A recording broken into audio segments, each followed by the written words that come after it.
Hello students, welcome to Gyaniketan. I am Anil Singh, your physics teacher. Today I am going to describe the topic force on a current carrying conductor placed in magnetic field.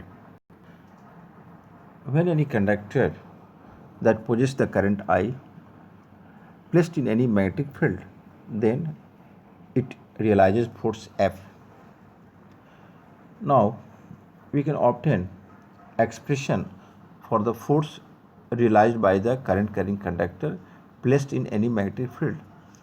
As you know, the current carrying conductor that possesses the large number of free electrons. So first we get the force realized by any individual charge by the help of magnetic Lorentz force.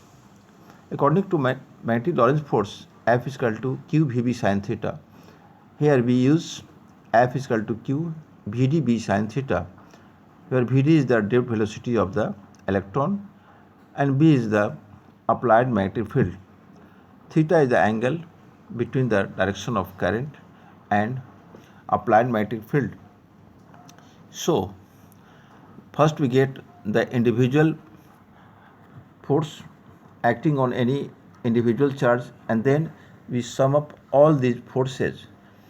If n is the total number of free electrons possessed by the conductor and V is the volume of the conductor, if capital A is the area of cross section of the conductor and L is its length, then volume of the conductor would be Al, so that we get F is equal to q Vdb sin theta NAL.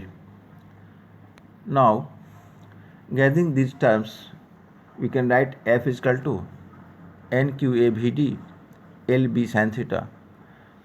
As the relation between current and drift velocity exists as I is equal to ANEVD.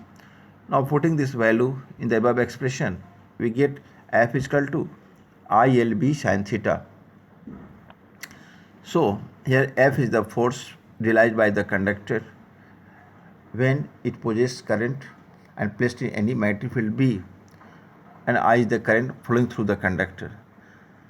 This force is affected by the parameters like strength of the magnetic field, current flowing through the wire, and length of the conductor, so that F is equal to ILB sin theta. Here the I is the magnitude of current flowing through the conductor and L stands for length of the conductor, where theta is the angle that exists between the direction of applied magnetic field and the direction of current.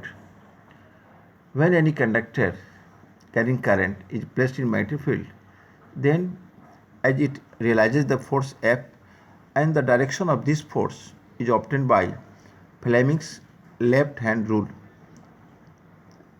According to this rule, if index finger represents the direction of applied magnetic field, central finger represents the direction of current, then thumbs gives the direction of force realized by the current carrying conductor.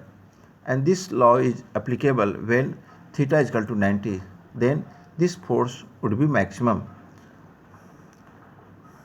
So when the conductor is perpendicular to the magnetic field, the force will be maximum, but when it is parallel to the magnetic field, the force will be zero.